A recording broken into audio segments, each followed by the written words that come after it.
think we'll get started with a little bit of intro information. Hello, I am Marshall Bradshaw.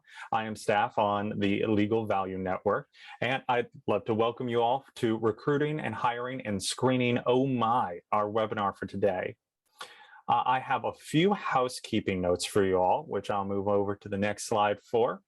The number one housekeeping note I have for you is if you have any questions at any time during the presentation, you can go down to the Q&A box at the bottom to enter it there where our panelists will be able to see it. If you put it in the chat, it'll be a little harder to find, though you can still use the chat to say hello and have peer-to-peer chatter. Just make sure your questions go in that Q&A box. Also, the event is being recorded, but you don't have to worry. Any audience webcams will not be activated, so we won't see your wonderful retreat to the Caribbean or your pajama pants, as the case may be. And finally, if you're joining us as a non-member, just paying to swing in and see this webinar, welcome. Excellent having you. If you would like to become a full member, if you like what you see today, just go over to www.legalvaluenetwork.com and we'll be happy to have you join us. I think that's all for me, so I'll hand it over to our great moderator, Tom. Hi there, everybody. Tom Jones, CEO and founder of Iridium Technology, and I would love to introduce our panel, but I think they can do a better job introducing themselves. So top to bottom here, Tim Haley, say hello. Thanks, Tom. I'm Tim Haley. I'm a partner at Latitude. We are a flexible talent company that provides attorneys and paralegals and legal ops personnel to law firms and in-house legal departments. Prior to my time here, I was a partner at Barnes & Thornburg for almost 14 years. So I've been in the legal space my whole career. Sure. Jason, say hello. Hello, everyone. I'm Jason Caramanico. I'm a managing director with Celeritas Recruiting. We are a recruiting agency that focuses exclusively in the legal vertical. So our clients include law firms, consulting firms, legal service providers, and legal technology companies. We focus on placing senior level marketing, sales, operations, and finance professionals with those organizations. Prior to my 12 years of legal recruiting, I spent about 8 to 9 years in financial services. Good. Manisha. Thanks, Tom. My name is Manisha Dorala. I am the Vice President of Client Service and Delivery at Thacher. Our company provides end-to-end solutions as well as regulatory response solutions to primarily Fortune 500 companies looking for an alternative way to address their legal needs. And prior to my 9 years here, I worked on a trading floor and in-house at an investment bank. Good. Kay, say hello. Hey, everyone. Thanks, Tom. My name is Kay Kim. I'm recognizing some names in the participant list, so nice to meet you. For those who I haven't met yet, I am the Director of Practice Innovation at Simpson Thacher. I've been here just approaching my 1-year anniversary at Simpson. Before that, I was in law firms in various roles. I've been really in the legal industry for about 25 years, practicing for 10 plus years, and then switched over to the other side of the house in law firms for another 10 plus years. So kind of know the landscape of the professional side of law firms, and we've been building pretty aggressively at Simpson. I'll just tell you that I'm the Director of Practice Innovation, but we fall under a bigger umbrella of knowledge. And under knowledge, we have practice innovation and technology, we have knowledge management, we have data analytics, our research services team is in there, and also our managing clerk's office. So a pretty broad team under the big umbrella, and looking forward to chatting with everyone today. Sure. And just a little bit more about me. Iridium, we're coming up on 100 employees, and I have personally interviewed every single one of them before they come on board. I think that hiring and staffing is that important, so I'm actively involved in the process. So with that, we'll move on to our content and our first question, which is going to be for Kay and Jason. So focusing on sourcing talent for some of the newer emerging roles in law firms. Pricing, value, legal ops, innovation, and data analytics are the hot new roles in law firms. Who is filling these roles? Is it best to develop the talent internally or recruit? Where have organizations had the best success in recruiting for these? And how does diversity and inclusion work into this hiring and screening process? So basically, I've just given you a very broad brush. You can talk about whatever the heck you want here. Tom, that's more than one Jason, question. take it away. Yeah. That's a lot of questions at once. Jason, you want to go first and just talk about what's out there in the market and what you've been seeing? Yeah, happy to. And Tom, I'll try to address, everything in that question. But, in general, I think it's important to, look internally and externally for talent. If you're a hiring manager, I think there are a lot of resources available to you internally at your current firm. And there could be, somebody who's ready for that next promotion, or maybe somebody in your firm that's not feeling as challenged as they want to. And, moving into one of these new, hot areas could be a good way to retain them. So if you're looking internally, if we start with innovation, looking in a law firm, there are a number of areas you could start to look at. IT, your IT department's one of them. Maybe somebody in user support who's a little bit further along.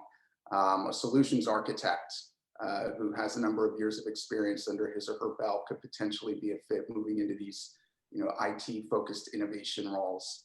Knowledge management is obviously a good resource. People on the IT side of knowledge management, and then on the attorney side as well. I've seen firms have success pulling those individuals into innovation roles.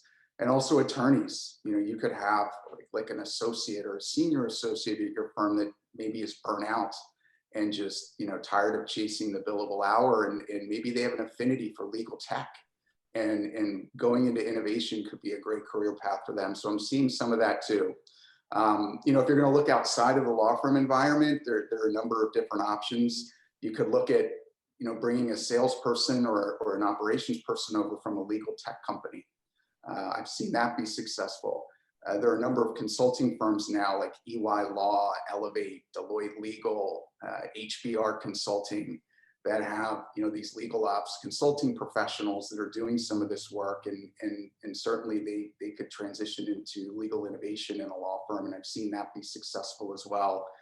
ALSPs too. I know Epic just launched a digital transformation service line earlier this year. I think FTI Consulting is doing the same. So I think there will be some other, non-law firm sources to pull from for innovation. But overall, your candidates, you want them to have a good grasp of case management and doc automation and e-discovery. And, they really need to know the challenges that lawyers face, because ultimately the goal of innovation is to solve, problems and challenges that the lawyers are having. Data analytics, another area mentioned in the question. This is a newer area for a lot of firms, and I've been talking to different firms about, thinking about building these teams out and where to pull from. And again, in IT, you've got people there working with databases, people that back up the CRM systems and different marketing technology tools. They're very familiar with the data that's at hand. You could look at your finance department, maybe somebody from FP&A who's familiar with data modeling could move into a data analytics role, or even like a business intelligence professional, somebody from the competitive intelligence or business intelligence side, I've seen move into these roles and be successful. Outside of a law firm, again, Big Four consulting, you can find data analysts there. Economics consulting firms like the NERAs of the world, Bates White, Berkeley Research Group, they have statisticians and data analysts, people that are really working with the different data visualization tools like Power BI and Tableau, and understand some of the statistical programming languages like Python and R. When you're looking at data analytics, those are the types of people that you want to probably be targeting. So just my thoughts in general. What I'm hearing there is overall firms should think about being creative. In other words, putting an ad in the paper or posting on Monster and saying, I need a data analyst, maybe is not going to do it for you. Okay, that's a nice lead in for you. Tell us how your firm is doing. Let's focus on those pricing, value, data analytics roles. Yeah. Wow, Jason, you were so thorough in your answer. I'll just give you my personal experience of what's going on here.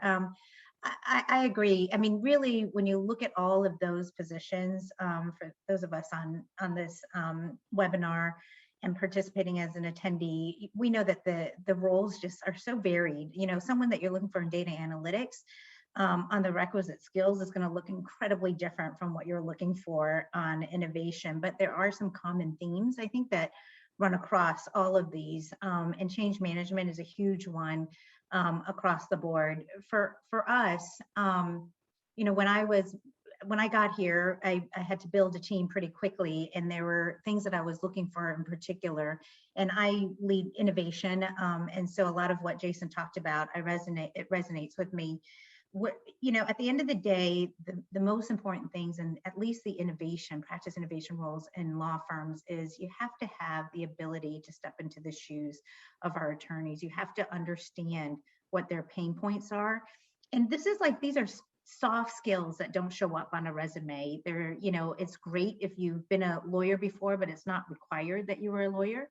You just need to have certain soft skills that I really look for. It's to be able to pull out pain points from attorneys, to be comfortable being in front of clients, and to just really understand what it means to do change management in a law firm, which is not an easy thing to do. But you know, when we were building our team, I tried to diversify as much as possible. I'm a big believer in kind of the whole makes, bringing in different perspectives and making a stronger team is better than having individuals. And so when we built our team, we did build in folks from consultants, so you can have that perspective. We had people from our law firms. We actually had our coordinator who was already in a different role at the firm. Probably the biggest asset for us is her having that institutional knowledge and just really guiding the rest of us, even though she's the most junior person on our team. And we were all new, so having someone here was important. In my case, you know, I'm at Simpson Thacher. A lot of what we introduced, the idea of knowledge innovation, in this more structured, formal way is new. And so I did want instant credibility. And so I did hire all our practice innovation managers with JDs, but I will say it's not necessary. But in my case, I felt that was one less battle for me to fight, for people to have that credibility as soon as they started. Yeah. Let me throw out a hypothetical case for you. Jason, a resume comes across your desk, and she has a master's in data science from University of Michigan or UCLA, and a couple of years experience working for an AmLaw 200 firm. How are you going to shop that, and how much, let's say, mania is this going to cause within your clients who want to get somebody like that? You mean shop it like shop the candidate around to different clients? Yeah, exactly. How are you going to market her to get her into the best position possible? Well, it's a matter of knowing like who's at that point and ready to hire and build out this function. You know, and I have my ear to the ground there and just talking to some of my clients and knowing who's looking to go that direction. So I start by reaching out to the hiring manager and putting together like an executive summary about the person with their resume and why I think they'd be a good fit or a good hire on the team. I personally don't do a lot of, you know, shopping candidates around. You know, I work by basically on demand. You know, my clients come to me, you know, with a request, and then I go out and find that person to fit the request. It's a rare situation that I'll take a resume and then market it around. But for something like that, for a newer role that's a little more nuanced and a lot of firms don't really have built out yet, you could make a case for going about it that way. Okay, on the other hand, resume like that or applicant comes in with those kind of qualifications, how special a deal are you going to have to put together for them? Are we talking signing bonuses, or what's it going to take to get someone like that on board? Yeah, it really depends, like Jason's saying, but look, when we see good talent, we get really excited about good talent. We're always looking to constantly build the highest performing team that we can. I will say that we have, you know, at Simpson in the last year, all keep in mind during the pandemic, we went from a department of 23 to more than triple in size. So we were hiring in a big way. And we were really agile in our hiring. Sometimes we'd find really good talent and we're open to interactive hiring, maybe tweaking our job description because this person is that good. And try to, you know, our goal is to make sure that if we're bringing someone onto our team, it's someone who is really excited about being here. And so if the job description is not as exciting as that really great talent wants it to be, then we'll tweak that job description to make it something that's challenging for them. So we've been pretty agile in the way that we've been hiring. I will say, you know, talent is short out there for the demand. I think there's so much demand for these positions, both in law firms, in legal departments, in clients, in the consulting firms.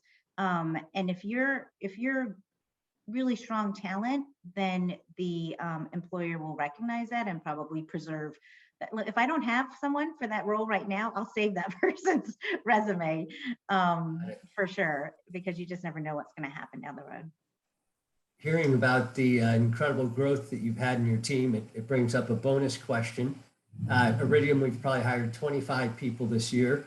We've been ghosted once. And so the question is, out of your 40 new hires, how many times did you get ghosted? I don't think we were ghosted that I'm aware of. Good for you. Yeah.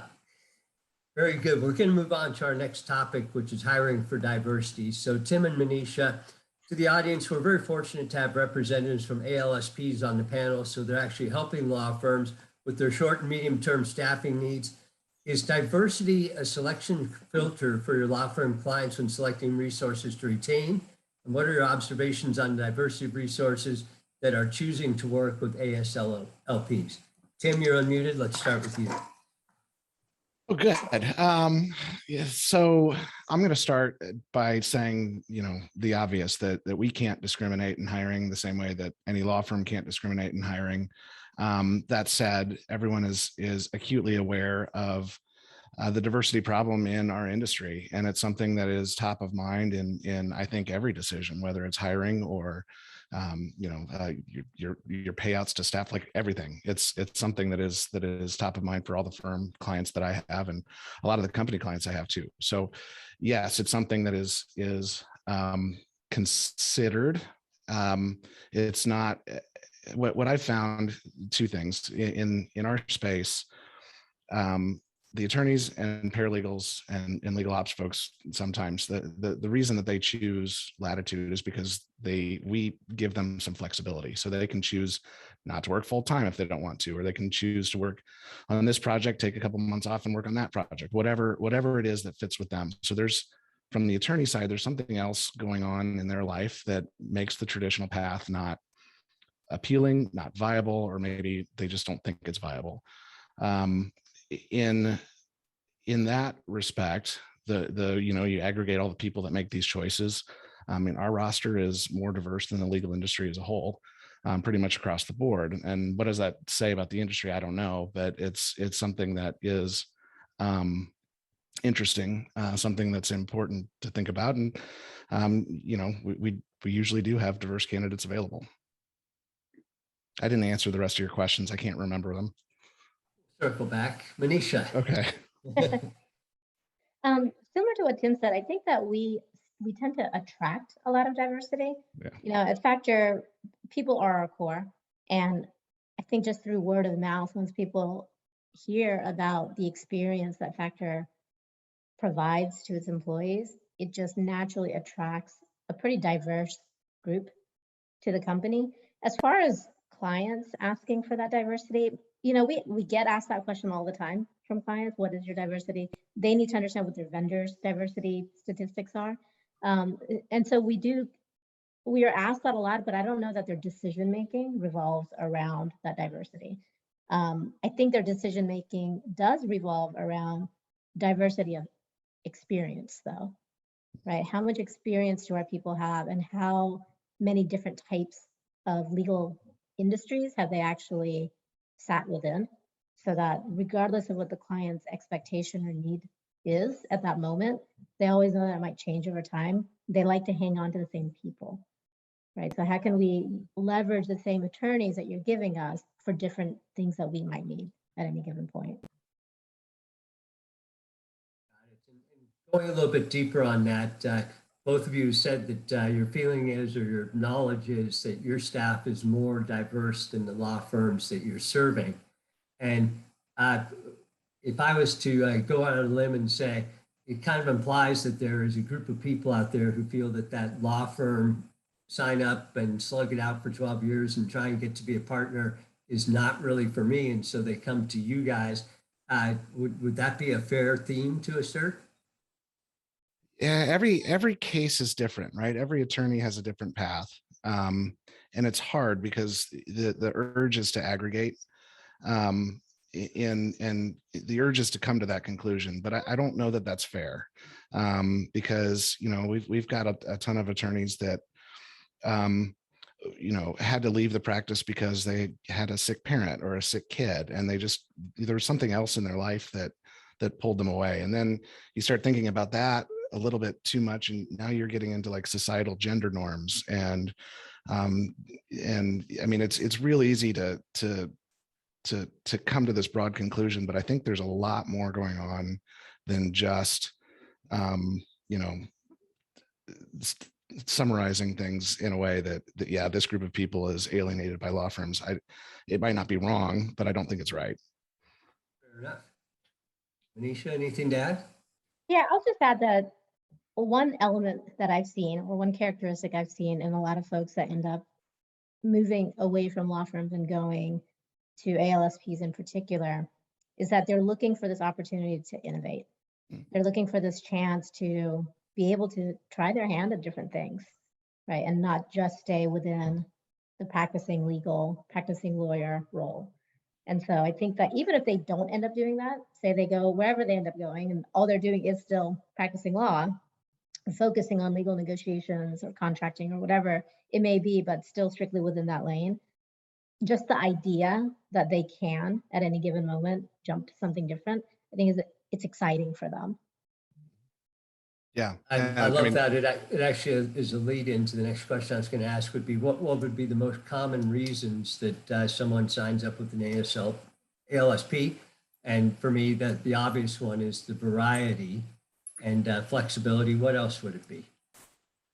Yeah, variety, flexibility. I mean, those would be the biggest ones, I think. And people end up in ALSP land for lots of different reasons, right? Like firms merge or companies merge and their job went away and they're at a point in their career where they want to keep working, and ALSPs are there for them. So there's lots of different reasons why people end up in an alternate career path. I think there's a culture undertone there as well. Mm-hmm. They're seeking out a different type of environment.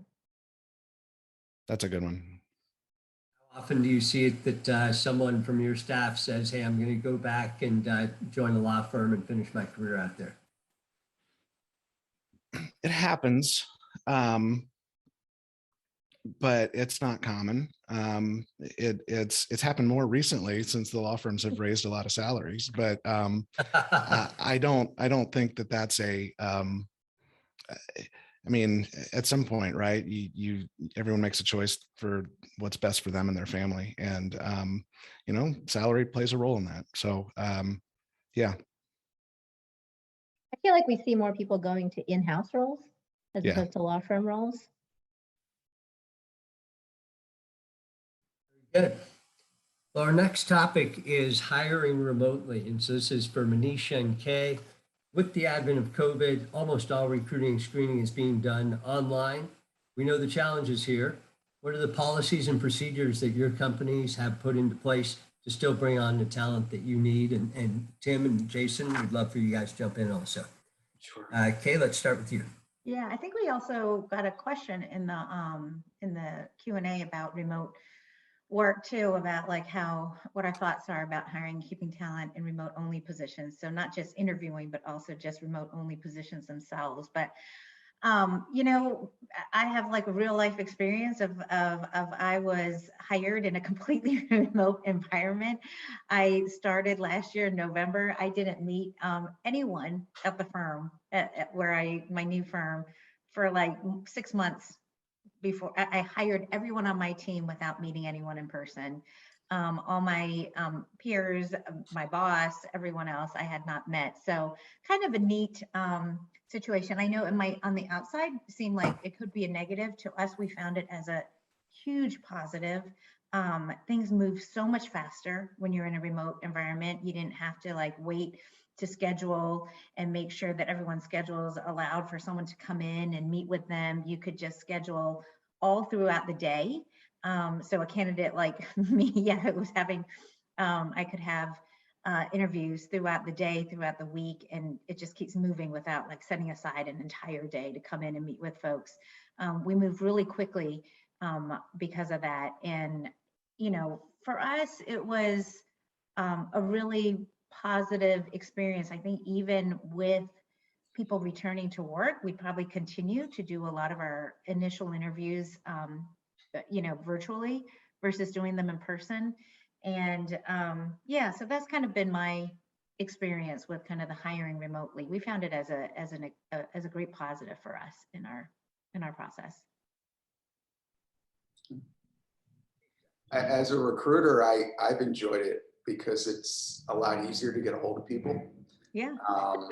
And like you said, Kay, I mean, interviewing people, it's become so much easier. They don't have to, find an excuse to leave the office. And it's just become much easier for people to interview. And I find it has sped up the process there, just, interviewing with different law firms.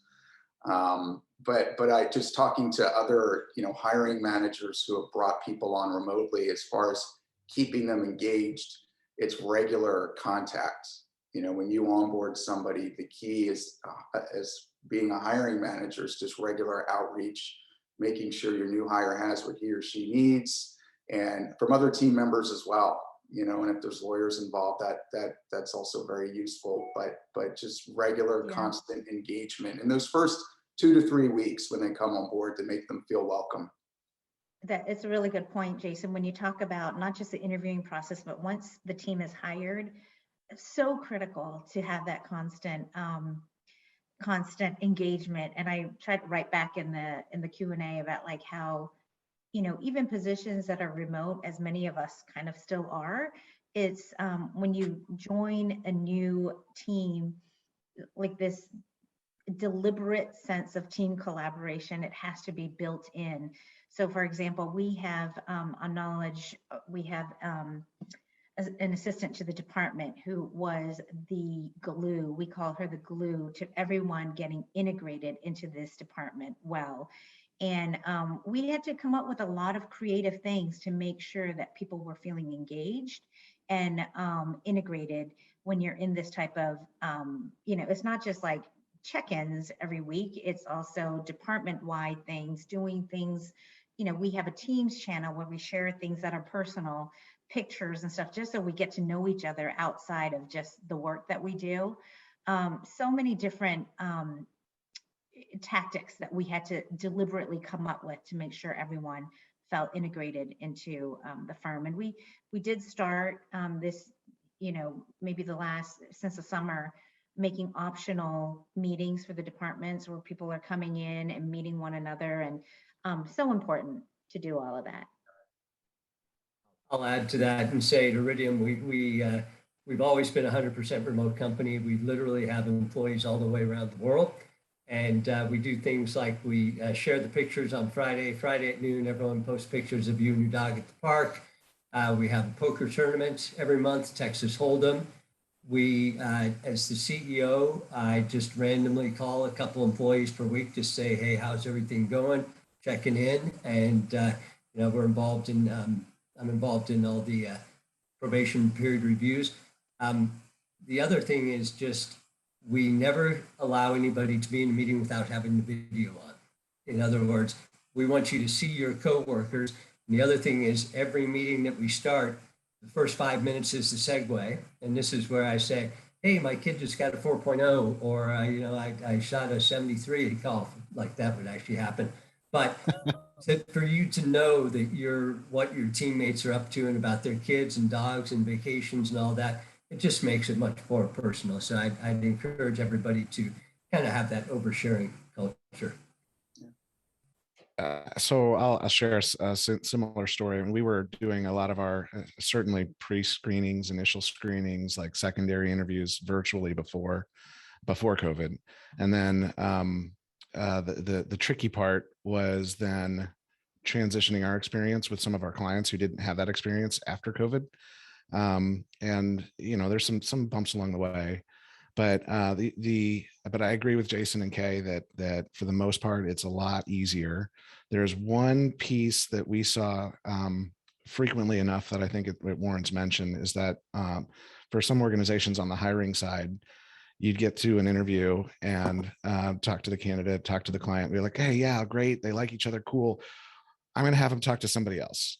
Okay. And so you schedule another Zoom and they go, oh, this is great. Okay. I'm going to have them talk to somebody else. And so there was like this, I mean, this serves the function of in a normal in-person interview where you're interviewing 2 or 3 people with 2 or 3 people, and then you go out to lunch with the team. Like it was serving the function of just meeting somebody for 5 minutes and say, hey, how are you doing? And just so people had a chance to feel the candidate out.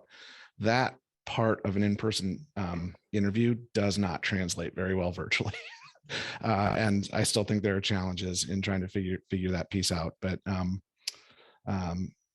after hiring, of course, Tom and Kay, you guys are exactly right. You got to build the team. You got to bring cohesion to somebody who isn't in the room with you. And that's a totally different skill set. I'll just round things out here. I agree with everything you guys have said, and I think it's an interesting observation.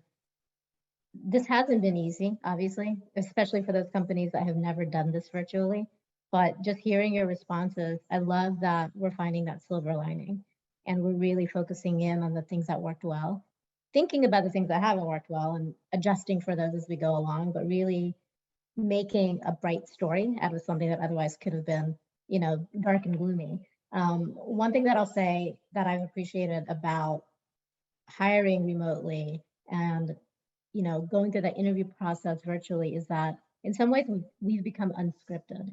So before it's a very strategic hiring, interviewing process, and with the way that we've started doing this virtually, we can have people from anywhere interviewing whoever that candidate is.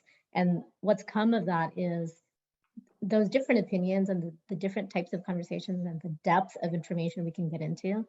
We get to that point that Kay had mentioned earlier, where we might find a candidate that maybe they don't fit this role that they're interviewing for, but we know that there's another role for them. And so we've discovered how to place people into the right functions, whereas we otherwise probably wouldn't have if we were in a typical hiring type of mode. I'm going to add one more silver lining just to lighten the tone here. When you're doing interviewing virtually, if your pants don't fit because you've been in COVID for too long, doesn't matter.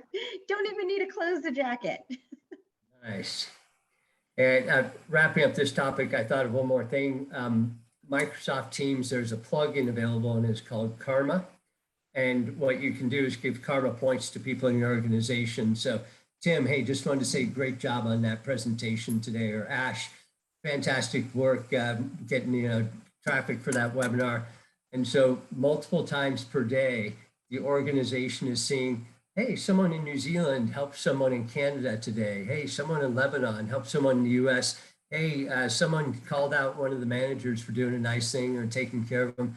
And it just builds that overall spirit of collaboration. It's called Karma. I think it costs $1 per user per month or something like that, worth every penny. Wow. We have a question here. I think it's a good one, so we'll work it in. Daisy would like to know any tips on retaining young talent. Oftentimes they don't stick around for more than 2 years. I'll throw it out to the group before putting in my observation. Go ahead. I'm stepping on somebody. Oh, no, that's fine. Sorry, I was just going to say, you know, the younger talent, they want to be promoted, right, quickly. They really want to move up. They're very career minded, which is all positive. And the challenge is, hey, if you don't have room currently to promote that person when they want to be promoted, it's keeping them challenged. Really, that's the goal. And it's maybe getting them involved in newer and exciting projects, things that they hadn't thought of before. I think a lot of it is sometimes they maybe feel like they're just becoming stagnant and they want more and they want to be challenged. So if you can find a way to get them involved in more senior level projects or more interesting things, it can keep them there and retain them longer than otherwise if you just didn't or couldn't promote them. Yeah, that's almost exactly what I was going to say. Sorry, I wouldn't say, no, you're good. I wouldn't have said promote necessarily, but growth opportunities, right? Like nobody wants to be at the starting level their whole career. And part of that is making sure that they're challenged. Like Jason said, a lot of that is taking a bigger responsibility as a mentor in the career path of the person that's coming up, which is something that some lawyers don't do well, some lawyers do great. But it's whoever you're working with, that team is just critically important to keeping young talent around. Yeah, I've got maybe a slightly unique perspective. I agree.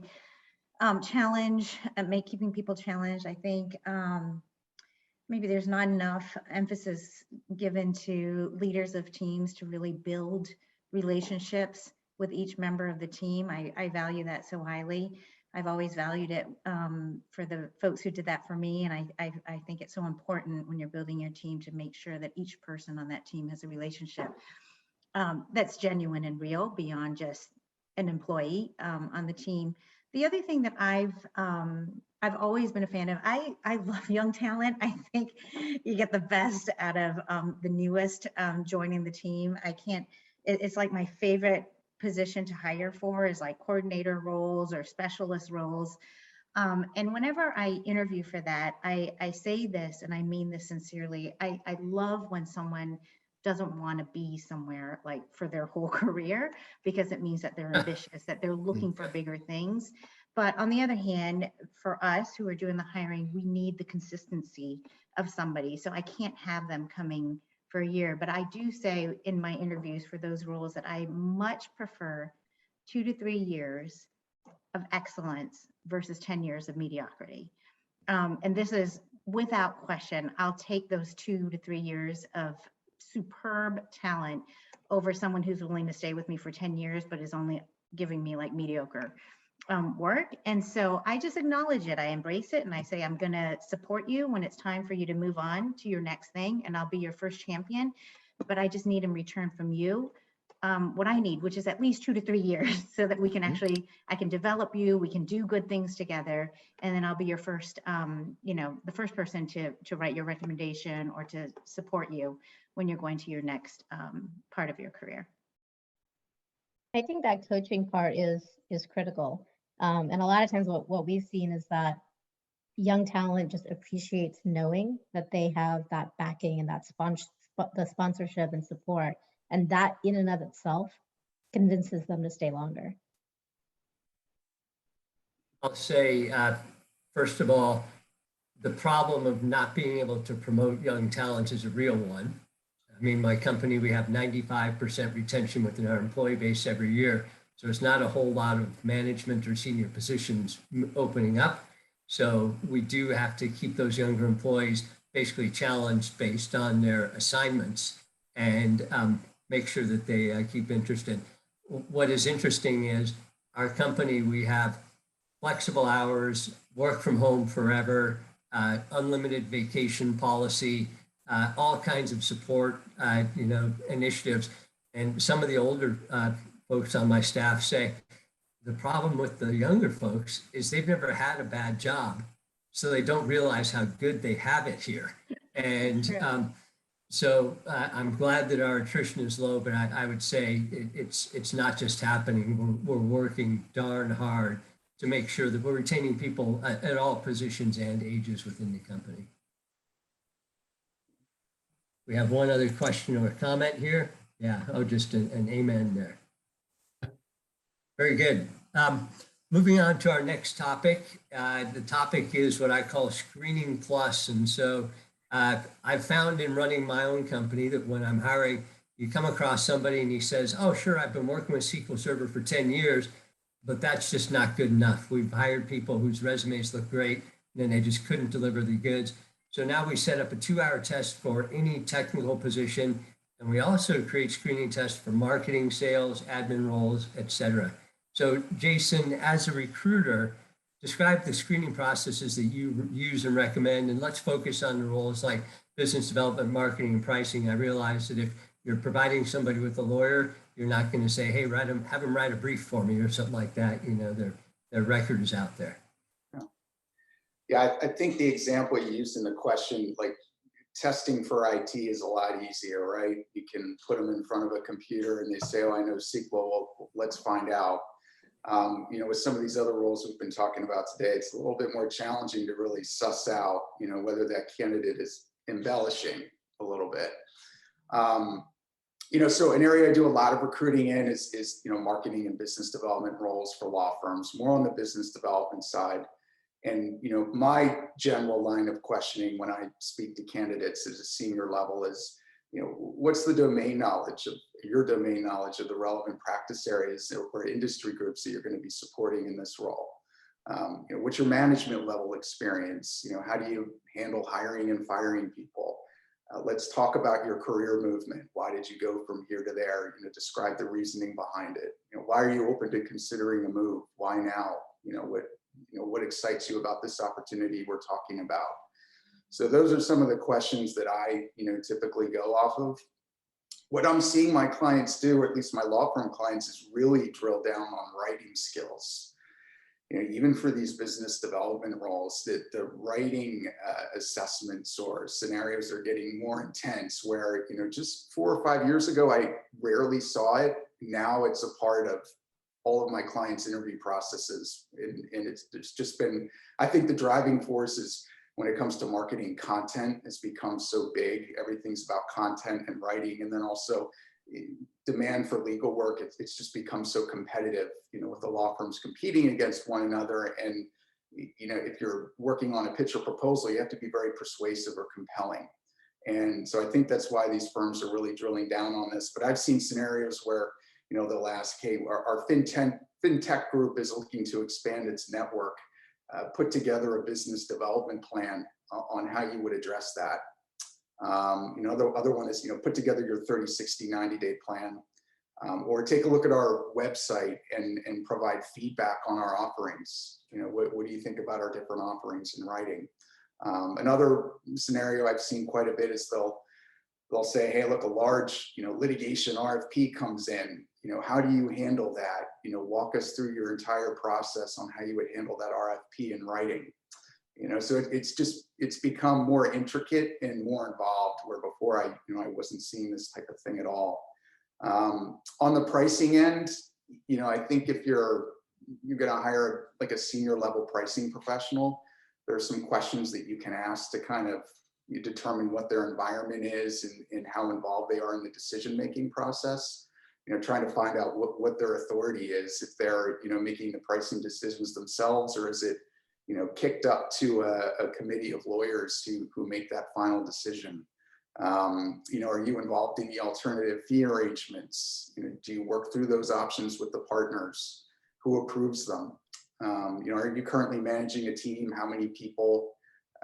You know, how do you handle hiring and firing? What pricing tools are you familiar with? You know, these are a lot of the questions that my clients are asking, you know, different pricing professionals. And then also with LPM as well. You know, one of the common questions I hear of is, you know, do you train lawyers on LPM? You know, that's super important now, especially if you're going to be a first hire in an LPM environment. Do you really, you know, train the lawyers and convince them to adopt this methodology? Do you work with practice groups and building out templates? Do you work with lawyers on creating and developing budgets? What LPM tools are you familiar with? You know, these are all, you know, the types of questions. Some of these LPM professionals are interacting with clients as well. And you want to kind of gauge that and see, you know, what's your interaction with the clients? How often? What does that look like? You know, in a lot of these LPM departments, the LPM professionals really are working hand in hand with the clients and creating that transparency.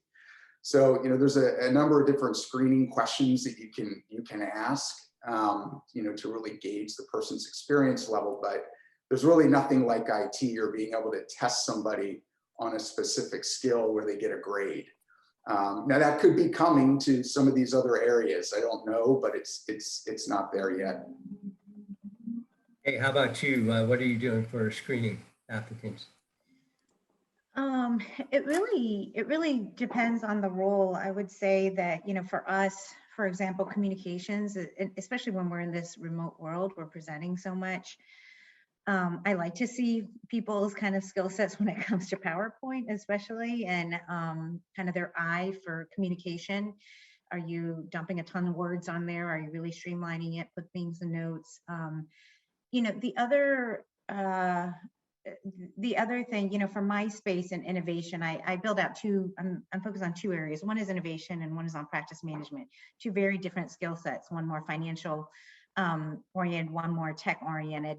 On the innovation side, when we were building it out, I asked a lot of questions about what the candidates knew about different platforms covering different pain points. And the truth is, many people don't know all the different solutions out there or all the vendors, and I'm okay with that. Like, I don't need you to come back to me and say, well, I know there's this for contract management and there's another vendor here and another vendor here. It's great if I can have that feedback. And sometimes you get lucky and you get someone who's been in roles like mine and just knows of all the vendors. But on the other hand, I'm okay if you come back with, I don't know them now, but I know where to look for them, or I have a network of people that I refer to, and we talk about this stuff to share our insights, you know. And so just making sure the right people are having the conversations. Look, on the practice management side, I'm going to check your Excel skills. I'm going to make sure you have a basic level of you know, expertise in for the role. But I also find it really pretty amazing how sometimes in interview processes, the people who are interviewing the interviewers are not digging deep at all. It's just about like, well, why are you interested in this role? And if you don't have the right people interviewing, you'll never get to that point. And you don't necessarily need a test. You just need the right people asking the right questions, I think, to see through a lot is what I found. Manisha, anything to add? Yeah, and on Kay's last point, you know, a part of what we're doing is matching, you know, skill set with need, you know, attorney skill set with client need, but it's also client want, right? And it's also attorney want. And so the interviews become like depositions. You're trying to figure out the essence of a person, what they really like, what they don't like, so you can match them up and put them in a position to succeed. And the same with the client side. You got to really dig into what you know, they'll give you a list. I want these 5 things. Well, do you really want these 5 things? And that circles back up to the diversity question earlier, like really? And then you end up, what ends up happening is you end up we'll present 3 or 4 different people, and the client will look at real resumes, real people, and not just, you know, a whiteboard with a wish list. And they'll say, oh yeah, I really don't need these 3 things. I really need these 2 things, right? So it becomes a conversation, and yeah, and it becomes, I mean, that's how these things, I think, tend to evolve. Very good. Moving on to what might be our last question, which I'm calling red flags and pet peeves. So we've all made our share of hiring mistakes. How have you learned from mistakes, and what are some of the red flags that you watch out for? What specific screening processes or procedures have you put in place to avoid repeating the mistakes of the past? And what are the mistakes an applicant can make to take them out of contention? So that's Manisha and Tim, but we'll open up the group, and I've got some comments also. I mean, ghosting, that's easy, right? I'm actually talking about in the screening process. Yeah, I mean, you set up an interview. Oh, ghosting the interview, yeah, right. Someone kicks it once and then they kick it again, and like, okay, you're not really serious. And that kind of things happens really pretty frequently, which surprises me.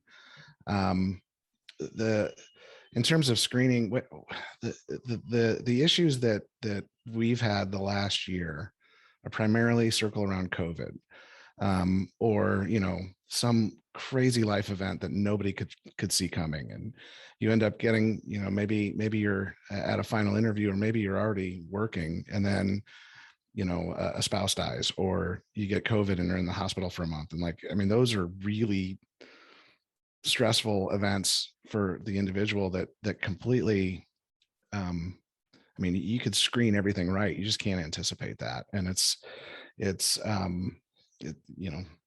those things happen. Those are the things that I think in the last 18 months we struggled with most consistently, and I don't know if there's any way to prevent those things.